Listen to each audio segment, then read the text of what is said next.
जो मुरली मनोहर नंद लाला भजो गिरिधर गोविंद गोपाला भजो गिरिधर गोविंद गोपाला भजो मुरली मनोहर नंद लाला भजो मुरली मनोहर नंद लाला भजो गिरिधर गोविंद गोपाला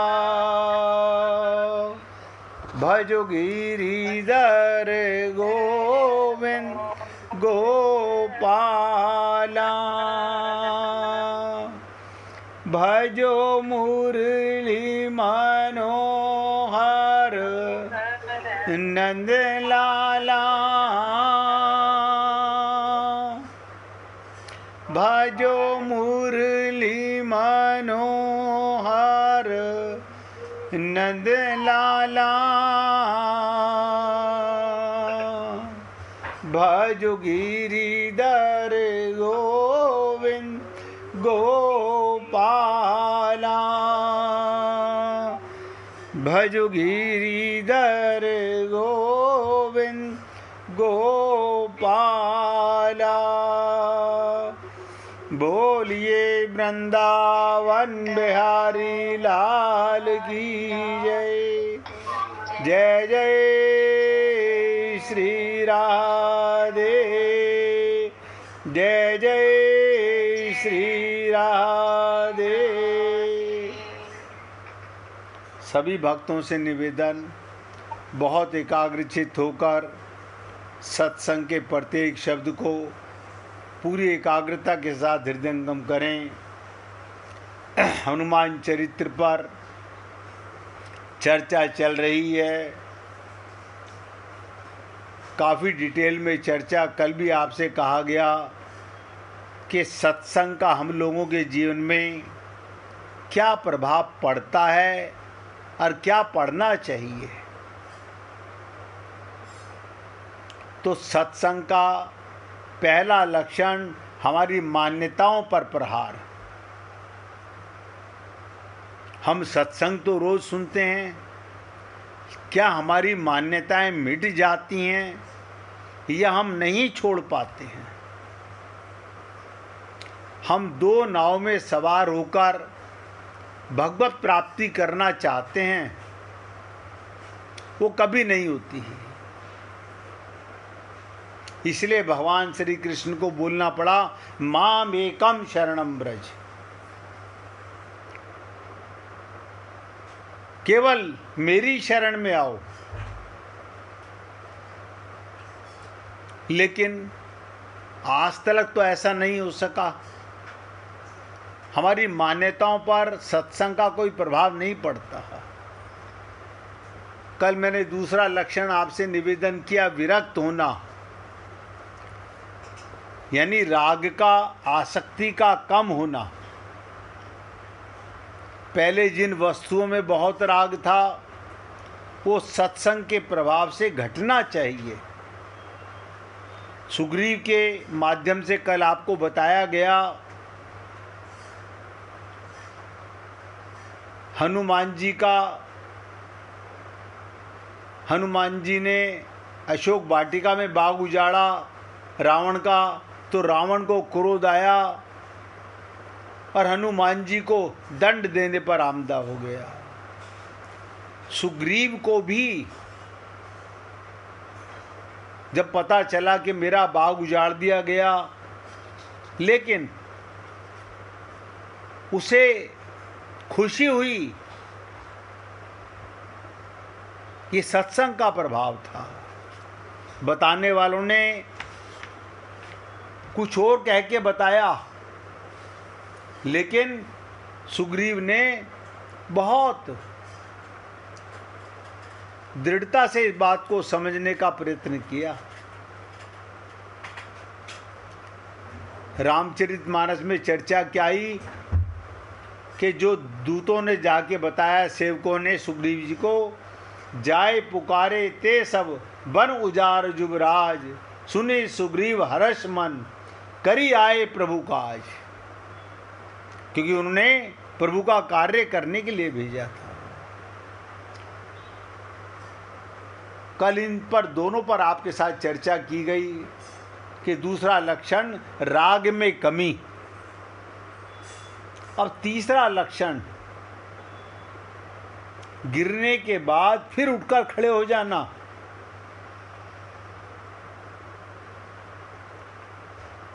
संसार में लोग गिरते हैं तो उसे गिरने में भी शिक्षा ग्रहण करनी चाहिए और अंत में अपने को संभालकर उठकर खड़ा हो जाना चाहिए। जो व्यक्ति गिरने के बाद गिरा ही नहीं रहता अथवा गिरे रहने के श्रेय नहीं मानता, वो सत्संग का तीसरा फल पाता है। इसका हमारे को उदाहरण मिला लंकनी के माध्यम से। लंकनी गिरने के बाद जब उठी तो कितना सुंदर शब्द उसने कहा कि तात मोर अति पुण्य बहुता। अब आप सोचिए कैसा सत्संग का प्रभाव, वो भी राक्षसी के ऊपर। हनुमान जी ने मुक्का मारा और वो उठ करके धन्यवाद दे रही है। तात मोर अति पुण्य बहुता, हे तात मेरे बड़े पुण्य हैं। अब वहाँ पर हम लोग सोचें, हमें संत महात्मा रोज न जाने क्या क्या कहते हैं, क्या हमें उनके शब्द अच्छे लगते हैं, क्या हमारी मान्यताओं पर, क्या हमारे राग पर प्रहार होता है, हम संभल पाते हैं कि नहीं संभल पाते। बड़ी विचित्र बात मालूम पड़ती है। कोई पिट जाए, अपमानित हो जाए और कहे मेरा बड़ा पुण्य था, ये सब हुआ, तो क्या ये कोई बढ़िया बात होगी? तो लंकनी का अभिप्राय क्या, एक एक शब्द ध्यान देना, कल बता के चुका हूं। मनुष्य को जब सम्मान मिलता है तो वो उसे अपने पुण्य का फल मानता है। जब वहाँ पर हम लोगों को समाज में सम्मान मिलता है तो पुण्य का फल मानता है, और जब अपमानित होता है तो उसे लगता है उसके पाप का फल है। और जो इतने उदार नहीं होते वो अपमान करने वाले से बदला लेने की चेष्टा करते हैं। किंतु रामचरितमानस के माध्यम से सत्संग का प्रभाव देखो।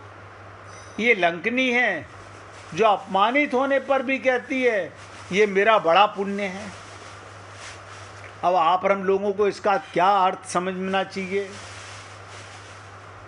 जिस सम्मान के द्वारा, कल भी निवेदन किया था, द्वारा बोल रहा हूं, जिस सम्मान के द्वारा ईश्वर भूल जाए,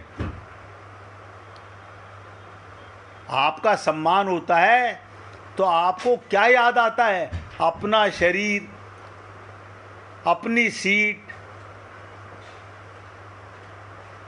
हमें अहम आता है, अभिमान आता है।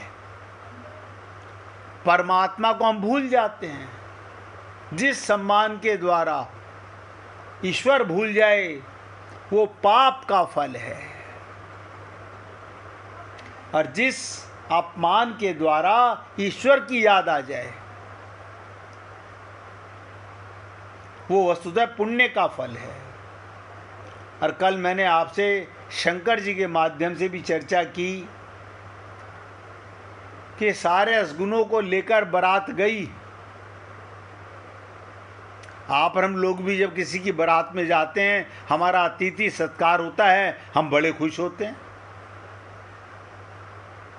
कि देखो वहाँ हमारी कैसी पूछ की गई, हमें हार पहनाए गए, हमें पान खिलाया गया, हमें फूल लगाया गया, हमें मिलने के पैसे दिए गए। पर शंकर जी का दर्शन बिल्कुल अनोखा है। वो कहते हैं सगुन श्रेष्ठ नहीं, सब नोट करो।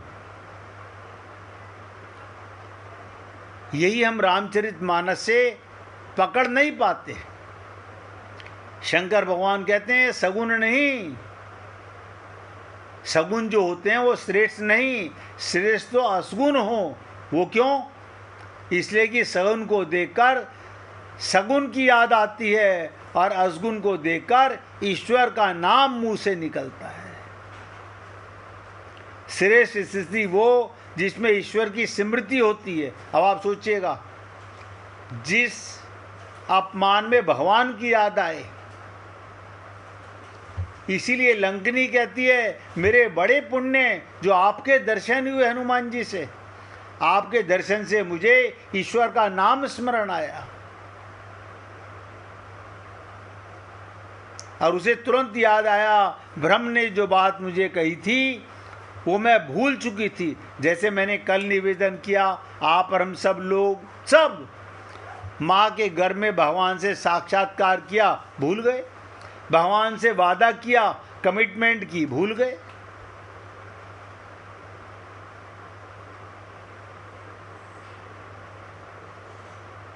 हम सब भूल गए। तो संत की कृपा से फिर हमें वापस उसी जगह लौटना होगा, बाल भाव के अंदर परमात्मा के लिए रोना होगा। कल मैं काफ़ी इसके ऊपर चर्चा कर चुका हूँ। ये आपके वेद शास्त्रों, पुराणों, गीता, भागवत, रामायण के रटने से, श्लोकों से भगवान प्रसन्न नहीं होते। भगवान भाव के भूखे हैं। और भाव में व्यक्ति संसार के लिए तो बहुत रोता है, क्या हम कभी परमात्मा के लिए रोए? यही मूल चीज है। तो लंकनी स्मरण करती है कि आपकी कृपा से बात मुझे फिर याद आई। अब आप सोचिए, संत के मिलने से ही भगवान की याद आती है। किसी को धन मिले, झूठा सम्मान मिले, तो व्यक्ति भगवान को याद नहीं करता, अहंकार आता है, अभिमान आता है। इसलिए कहते व्यक्ति बुरा नहीं होता, प्रवृत्तियां बुरी नहीं होती, ये तो संग है जो अपना रंग व्यक्ति पर चढ़ाता है। लंकनी मूलतः बुरा नहीं थी, ध्यान से सुनिएगा। कोई जीव बुरा नहीं है, सब में परमात्मा है। रावण में भी भगवान बैठे हुए हैं, लंकनी में भी भगवान है, आप में और हम में भी भगवान है। वो तो रावण के संग से बुरी थी और उस पर इस संग का रंग इतना गहरा चढ़ा, वो परमात्मा को भूल गई। जैसे आप और हम सब लोग, अब आप सोचिए, हम सबको सत्संग, रामचरितमानस सोचने पर मजबूर करती है। हम भगवान को कैसे भूल गए? सीता रामाचार्य जी ने कहा इस देह में हरि मिलत हैं, हमने उनका छंद रट लिया। उन्होंने ये कहा था मेरा छंद रट लेना और भगवान जी को सुना देना। अपने इस पापी मन को बार बार ये एहसास कराना चाहिए कि गुरु मेरे क्या कह रहे हैं, इस देह में हरि मिलते हैं। हरि तो अभी तक मिले नहीं, संसार खूब मिला, संसार खूब मिला, हरि कहाँ मिले, परमात्मा कहाँ मिले? तो लंकनी हनुमान जी का संग उसके इस रंग को निकाल देता है। कौन से रंग को? कुसंग के रंग को, ये झूठे सम्मान के रंग को, माया के रंग को। जैसे आप और हम लोगों पर ये माया का बड़ा प्रभाव पड़ा हुआ है।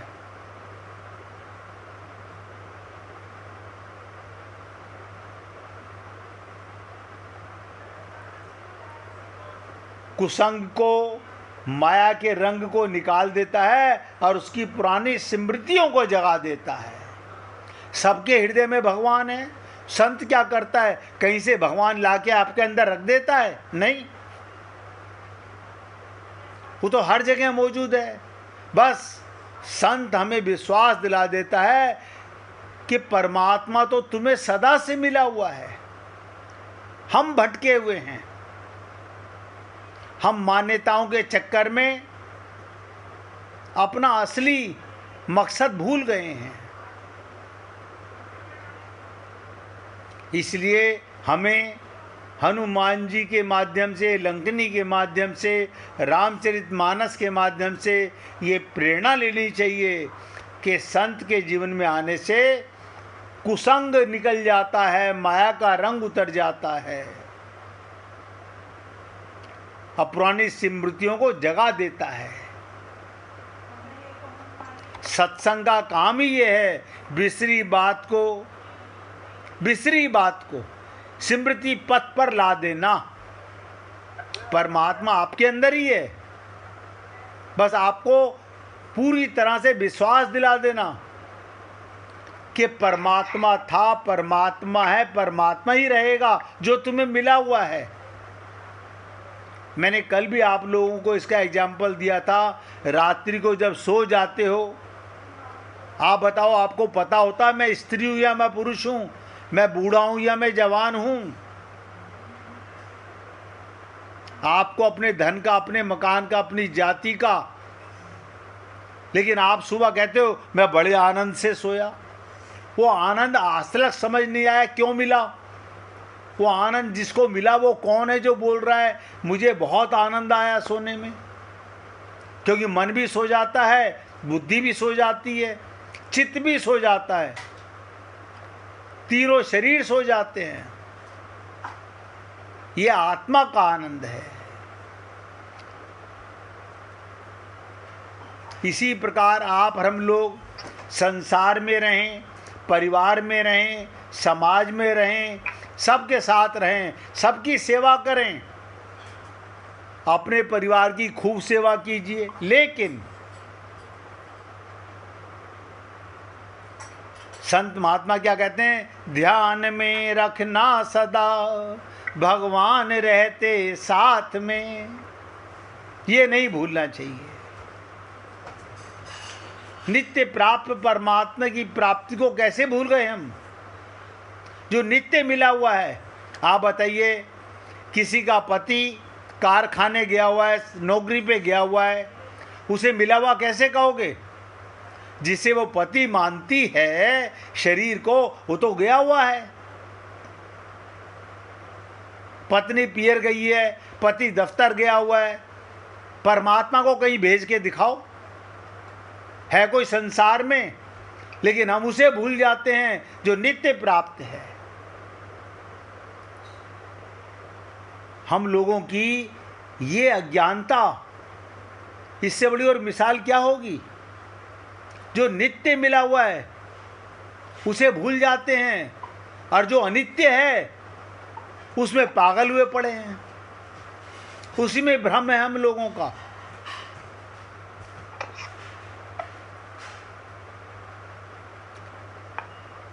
तो सत्संग का काम क्या? बिसरी बात को स्मृति पथ पर ला देना, जिसे आप हम लोग भूल चुके हैं। माँ के गर्भ में जिससे हमने वादा किया था, शपथ ली थी सदा याद रखने की, उसकी याद वापस दिला देना। तो इसे क्या कहते हैं? संत जगाता है, संसार सुलाता है। नोट कर लो, संत क्या करता है? जगाता है और संसार सुलाता है।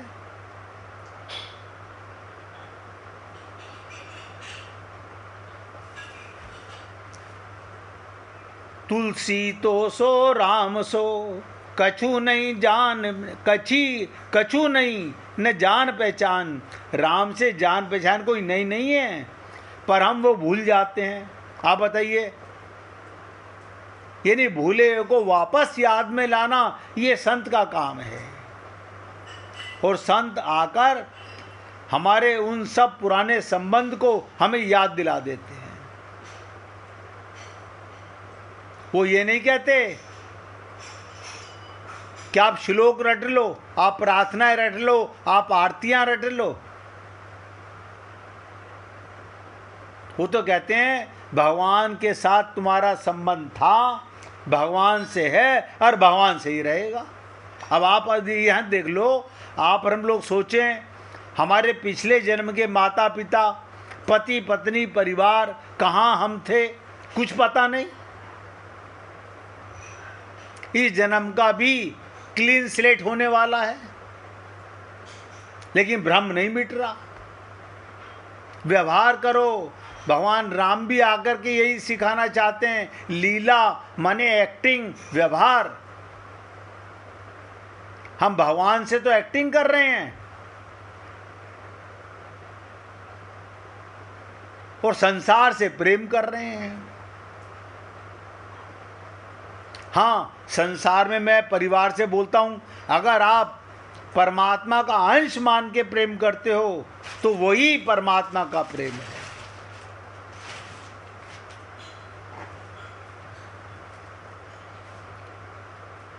हम वो भूल जाते हैं और संत आकर हमारे उन सब पुराने संबंध को हमें याद दिला देते हैं। आज हम जब हनुमान जी के संग के प्रभाव से लंकनी को वो पुरानी बात याद आ गई, तब फिर उसने क्या कहा, अब ध्यान से सुनिएगा। मुझे अपने गुरुदेव, जब मैं 6th क्लास में था, मास्टर खेमचंद हमें मैथ पढ़ाते थे और शाम को स्कूल बंद होने के बाद हमें रामचरितमानस पढ़ाते थे। हम उस समय नहीं जानते थे, हमें रामचरितमानस का अर्थ नहीं पता था। हम तो ये सोचते थे रात को शाम को लड्डू खाने को मिलेगा, इसलिए हम चले जाते थे और वो हमें रटाते थे। मुझे उस समय नहीं मालूम था कि प्रवीश नगर कीजे सभी काजा। लंकनी हनुमान जी से कह रही है। रामचरितमानस में आपने पढ़ा होगा, प्रवीश नगर कीजे सभी काजा। और हमारे गुरुदेव लड़ाते थे, हृदय राखी कौशलपुरी राजा। संसार का कोई भी काम करो, दफ्तर जाओ, दुकान जाओ, कहीं जाओ, कुछ भी करो, काम में शुरुआत से पहले संसार के कोई भी काम करो, हृदय राख कौशलपुरी राजा। हृदय में किसे रखो कि भगवान मेरे साथ में है, मैं अकेला नहीं हूँ, भगवान मेरे साथ में है। हमारे गुरुदेव कहते हैं थोड़ी थोड़ी देर में काम करते रहो और अपने मन को, हाँ भगवान मेरे साथ में है, हाँ भगवान मेरे साथ में है। 5-10 मिनट बाद के फिर अपने मन को समझाते रहो भगवान मेरे साथ में। हम क्या कहते हैं, नहीं हमने सुबह पूजा कर ली थी, अब शाम को फिर जोत बत्ती कर लेंगे। मतलब भगवान के लिए सुबह 5, 10, 15 मिनट का समय, शाम का समय, और सारा दिन कुसंग के लिए समय। ये हमारी भक्ति है।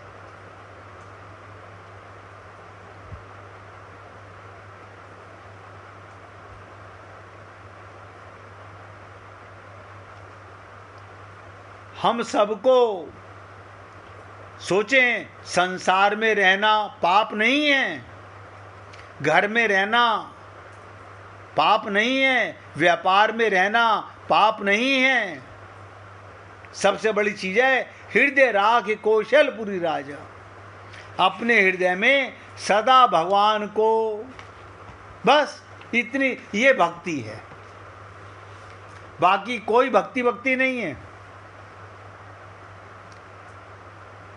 जैसे हम अपने होते कहीं हैं, परिवार को हृदय में रखते हैं, अब परमात्मा को मंदिर में रखते हैं।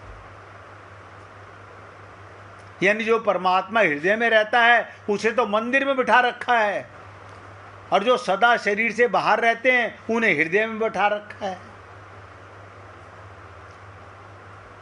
तो लंकनी क्या कहती है, जाइए लंका के अंदर, अपना कार्य कीजिए, प्रवीश नगर कीजे सभी काजा।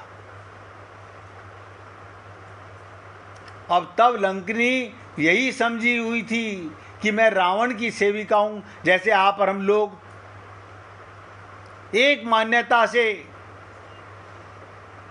मेरा पति ये, मेरी पत्नी ये, मेरे बच्चे ये, मेरा परिवार ये, और मीरा कह रही है मेरे तो गिरधर गोपाल दूसरों ना कोई। मैं कह रहा हूं इनको भी भगवान का मानो, जो आपके परिवार में ये भी भगवान के अंश हैं। लेकिन हम भगवान को भूल जाते हैं, जिसे नहीं भूलना चाहिए, जो कभी हमें छोड़ता नहीं। आप मुझे कोई बता दीजिए ऐसा कोई संसार का रिश्ता है जो सदा साथ रहता है, केवल भगवान को छोड़कर। उसने, हम किसी भी योनि में गए, 84 लाख योनियों में हम कहीं भी गए, भगवान ने हमें नहीं त्यागा। हम भगवान को लेकर पशु योनि में गए, पक्षी योनि में गए, जड़ चेतन ने जाने किस किस योनि में गए, भगवान हमारे साथ गए। उन योनियों में हमें भगवान का पता नहीं था। ये मनुष्य शरीर में, तभी तो कहते हैं ना देव दुर्लभ, जो देवताओं को प्राप्त नहीं वो आप और हम लोगों को मिला हुआ है। और आप और हम लोग इन पुरानी मान्यताओं पर, तकियानुसी रिश्तों पर पागल हुए पड़े हैं। अरे व्यवहार करो, सेवा करो, उनमें परमात्मा को मानो।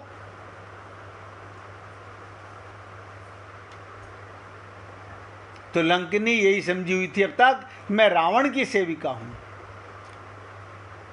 अब बताइए, जब आप और हम लोग धुन लगाते हो रघुपति राघव, रघुपति का मतलब क्या? अब आप बताओ।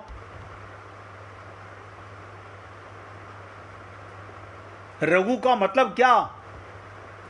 लेकिन हम सब धुन लगाते हैं रघुपति।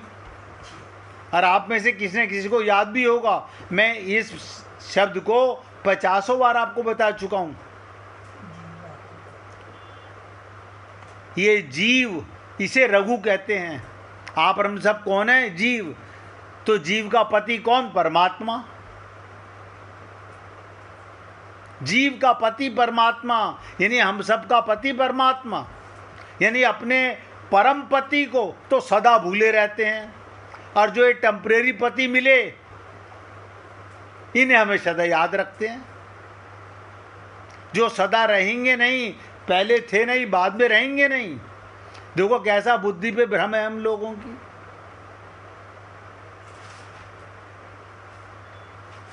तो लंकनी भी यही समझती थी, मैं रावण की सेविका हूं, और रावण की सेवा करना ही मेरा कर्तव्य है।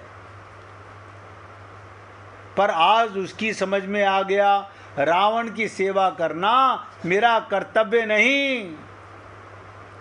वो अब तक हनुमान जी को चोर समझे हुए थी, और आज वो समझ गई हनुमान जी चोर नहीं, चोर तो रावण है, जो मेरा जीवन बर्बाद कर दिया, मेरी मान्यताओं को बुला दिया कि मैं किसका अंश हूं। यही समझाने के लिए हनुमान जी ने लंकनी को मुक्का मारा था। संत महात्मा आप और हम लोगों को अलग अलग शब्दों के माध्यम से समझाने का प्रयत्न करते हैं। आप भी पहले भी कई बार निवेदन किया, आज फिर निवेदन कर रहा हूं। रघुपति माने जीव का पति। और जीव कौन? जो चेतन है, सब जीव हैं। चींटी से लेके ब्रह्मा तक सब जीव हैं। इसलिए आप भी 1 मिनट यही धुन लगाइए, रघुपति राघव